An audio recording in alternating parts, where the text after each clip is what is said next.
In this video, I'll show you how to install Kasm Workspaces on the Nutanix Kubernetes Platform, also known as NKP, so that you can securely deliver applications, desktops, browsers, and AI workloads through a centralized, policy-driven platform built on Kubernetes.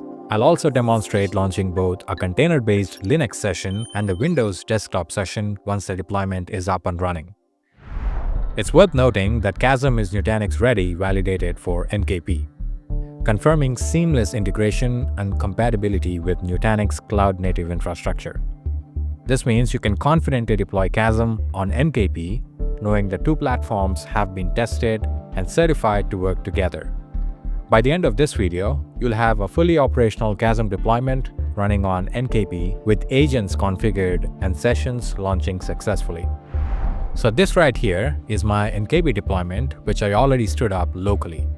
For this demo, I'll be working directly from the NKP dashboard, but you can follow along with your own NKP environment regardless of where it's hosted. The first thing we want to do here is locate Kasm in the NKP application catalog. From the NKP dashboard, navigate to Applications and then search for Kasm. You'll find the Kasm listing here, which includes some documentation you can review before getting started. If you want a more detailed reference, you can also check out our Kasm Helm chart GitHub repo. The values.yaml file in that repo contains all of the available configuration options and parameters, along with a description of what each one does. The link will be in the description below. For this demo, I'll use the bare minimum configuration that is referenced in the Kasm listing docs on the NKP dashboard. I'll simply copy this configuration and then click Enable. On the next page, paste the configuration into the Workspace configuration field. Before enabling, you'll need to replace the placeholder values in the configuration with your actual values. Let me walk through each one. The first field is public address. This is the fully qualified domain name, or FQDN, that you'll use to access your Kasm deployment. It's the Ingress address. In my case, I'll set this to kasm.test. For secret name, I'll leave it as Kasm TLS secret.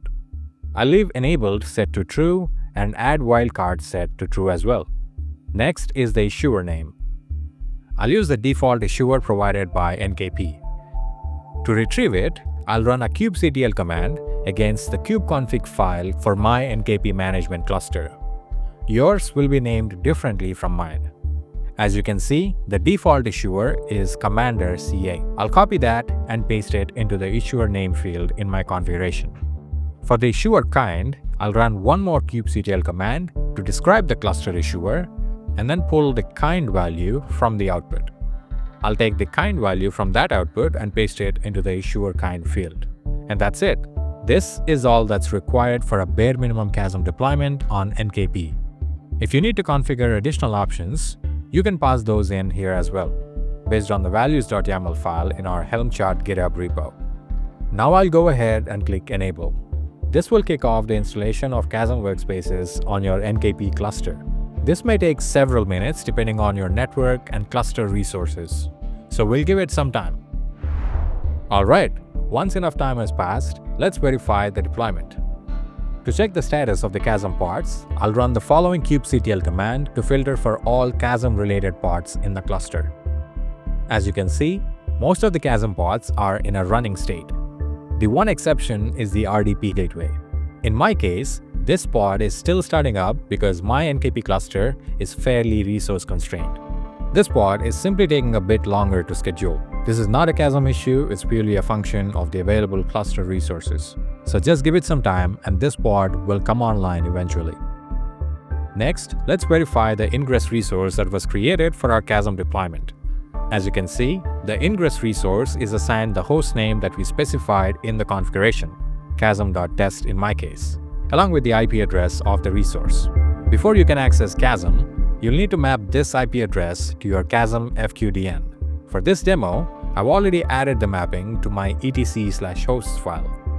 In your environment, you may need to create a DNS record for this instead. Once your DNS mappings are in place, you're ready to access your Kasm deployment. To retrieve your login credentials, go back to the Kasm application page on your NKP dashboard and locate the command listed there to retrieve your credentials. Copy and paste that command into your terminal. This command retrieves and decodes the Helm release notes for the Kasm deployment. The output will include instructions for fetching your Kasm admin password. Simply run the command shown in the release notes to print it out. The default admin username is admin@kasm.local, which is also referenced in the release notes. With those credentials, you can now log in to your Kasm deployment. And as you can see, the Kasm control plane is up and running. At this point, the Kasm control plane is operational, but you'll still need to set up Kasm agents in order to actually host sessions, whether those are container-based Linux sessions or Windows-based sessions. You have two options for deploying agents. The first option is Nutanix Autoscaling. Kasm's Autoscaling feature automatically provisions and deprovisions computer resources in response to real-time user demand. When session load increases, Kasm spins up new agent instances or Windows VMs on your Nutanix backend. And when the demand drops, it tears them down to free up resources. This keeps your infrastructure right-sized without any manual intervention. Kasm supports Nutanix as an autoscale provider for both container-based workflows via the Kasm agent and Windows-based workflows via the Kasm desktop service. We have dedicated documentation for Nutanix Autoscale configuration as well as a Nutanix Autoscale guide video on YouTube that walks through the full setup. The second option, and the simpler one, is to configure a static agent on your Nutanix environment. You can install the Kasm agent role for container-based sessions, or set up a static server for Windows-based and Linux-based sessions. Links to the documentation for both the approaches will also be in the description. For this demo, I've already set up two autoscalers for Nutanix, one for container-based workflows using the Kasm agent, and one for Windows-based workflows using the Kasm desktop service. I've configured the autoscale settings as well as the VM provider configuration for my Nutanix backend, as you can see here. Now that everything is in place, let me demonstrate launching both the session types. First, let me launch the Windows desktop workspace. As you can see, Kasm has connected to my Windows instance running on Nutanix, and I'm now able to use a full Windows desktop directly from my browser. No client software required. Next, let me launch the Ubuntu Jammy workspace, which is a container-based workspace.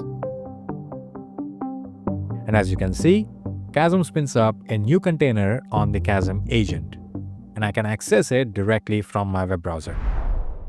With autoscaling enabled, when demand increases, Kasm will automatically provision new resources, whether that's a new Windows VM or a new Kasm agent instance, directly on your Nutanix backend.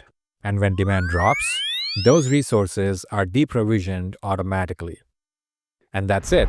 We have installed Kasm Workspaces on NKP using the Helm chart, verified the deployment, and demonstrated both a container-based and a Windows-based session running on Nutanix. You can find links to the Kasm Helm chart GitHub repo, the Nutanix Autoscale documentation, the Nutanix Autoscale guide video, and the static agent setup docs in the description below. Thanks for watching, and I'll see you in the next one.